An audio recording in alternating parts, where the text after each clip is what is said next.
सुरुवातीला या बुलेटिनमध्ये बातमी आहे। मुंबईतल्या हिंदमाता परिसरात काल मुसळधार पावसामुळे पाणी साचलं होतं। हिंदमाता इथेच भूमिगत टाक्यांच्या प्रयोगासाठी पालिकेनं 200 कोटींचा खर्च केलाय, पण तरी देखील इथे पाणी साचल्यामुळे नागरिकांनी संतप्त प्रतिक्रिया दिल्या आहेत। काल मुसळधार पावसात पालिकेनं लावलेले पंपच सुरू नव्हते। पाणी उपसा करणारे पंप सुरू करण्यासाठी पालिकेचे कर्मचारीच नसल्याचं दिसलं, तर अनेक पंपांमध्ये डिझेल नसल्यामुळे ते बंद असल्याचं धक्कादायक वास्तव समोर आलं।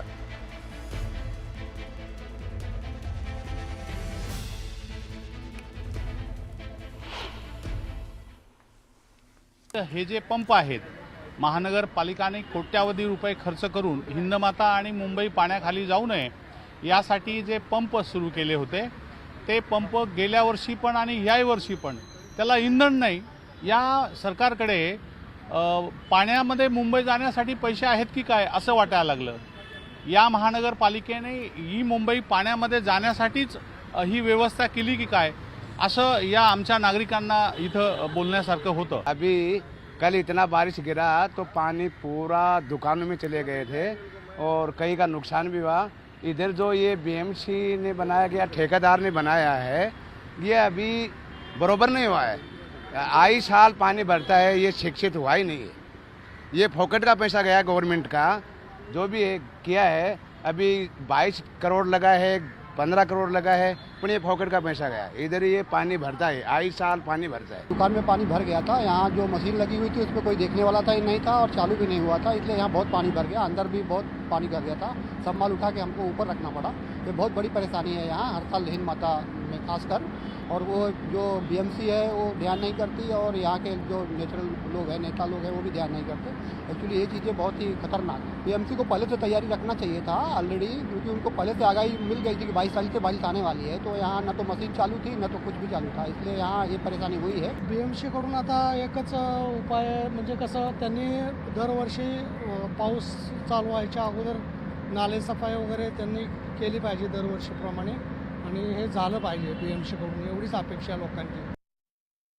या संदर्भात आपण अधिक बोलूयात। आमच्या प्रतिनिधी सुस्मिता भदाणे आपल्यासोबत हिंदमाता या परिसरातनं जोडल्या गेल्या आहेत। सुस्मिता, नेहमीप्रमाणेच काल हिंदमाता परिसर पाण्याखाली गेलेला आपण बघितला, मात्र यावर्षी नवीन पंप होते, मात्र ते काही कामी आले नाहीत काल, त्याबद्दल काय? खरं तर हिंदमाता असेल किंवा दक्षिण मुंबई असेल किंवा सायन परिसर असेल, या भागांमध्ये काल प्रचंड मोठ्या प्रमाणात पाऊस झालेला होता आणि त्यावेळेला पंपिंग स्टेशन काम करत नसल्याचा सुद्धा आरोप हे आपल्याला झालेले पाहायला मिळते। अगदी आदित्य ठाकरेंनी अशा पद्धतीचे आरोप केलेले होते।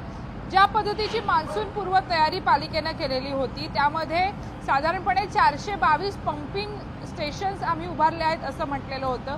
काल साधारणपणे 410 ते 415च्या आसपास पंपिंग स्टेशन सुरू होते असंही त्यांनी दिवस अखेरीपर्यंत म्हटलेलं, परंतु वास्तविक पाहता याच ठिकाणी काल याच वेळेला मी उपस्थित होते तर साधारणपणे गुडघाभर पाणी इथे होतं। हिंदमाता जो परिसर आहे तिथे भूमी अंतर्गत टाक्या बनवण्यात आलेल्या आहेत। प्रमोद महाजन मैदान असेल, झेवियर्स मैदान असेल, त्याचबरोबर उदंचन केंद्र सुद्धा इथे पंपिंग स्टेशन सुद्धा बनवलेले आहेत। स्टोरेजच्या 2 टाक्या आहेत। खरं तर यासाठी लाखो कोटी रुपयांचा निधी हा तरतूद केला जातो। गेल्या काही वर्षांच्या आकडेवारीचा विचार केला तर मागील वर्षापर्यंत 482 पंपिंग स्टेशन्स मुंबईमध्ये होते, त्यांची संख्या कमी करून 422 वर आली आणि काल ज्या अधिकृत आकडेवारीनुसार आपण म्हणतोय की केवळ 417 पंपिंग स्टेशन्स हे सुरू होते। परंतु अनेक ठिकाणी नागरिकांनी अशा तक्रारी केलेल्या आहेत की पंपिंग स्टेशन सुरू करण्यामध्ये उशीर झाला, अनेक पंपिंग स्टेशन्सवरती इंधन नव्हतं त्यामुळे उशीर झाला, जनरेटर्स चालू नव्हते त्यामुळे उशीर झाला।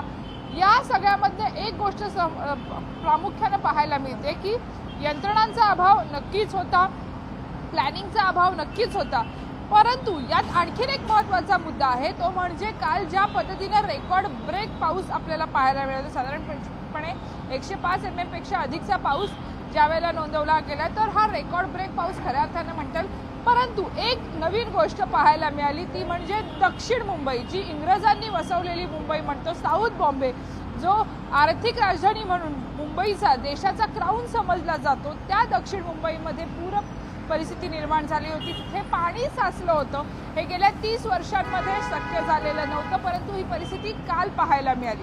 त्याच वेळेला आपण जर बघितलं तर हिंदमाता, किंग सर्कल या ठिकाणी पाणी का भरलं याचं आणखीन एक महत्त्वाचं कारण सांगण्यात येतं, ते म्हणजे पावसासोबत भरतीच्या वेळा साधारणपणे 11:27 4 मीटरहून अधिक उंचीची भरतीची वेळ होती, त्यामुळे सुद्धा हे पाणी निचरा होणं शक्य नव्हतं. परंतु एकीकडे अपुऱ्या नियोजनाचा भाग आहे. 6,000 कर्मचारी आम्ही रस्त्यावर उतरवले असं पालिका म्हणते, तर रस्त्यावरती मात्र परिस्थिती तशी नव्हती. परिस्थिती हाताळण्यासाठी मनुष्यबळ कमी होतं हे मान्य करावं लागेल, पंप कमी होते हे मान्य करावी लागेल. तर दुसरीकडे प्रशासन आणि राजकीय नेते सत्ताधारी मात्र पावसाचा रेकॉर्ड ब्रेक आकडा बरं. याला ग्लोरीफाय करताना, याला अधिक अधोरेखित करताना आपल्याला दिसतात. बरं, म्हणजे ही सगळी कारणं आहेत हिंदमाता काल जलमय होण्यामागची. धन्यवाद सुष्मिता या सगळ्या माहितीसाठी.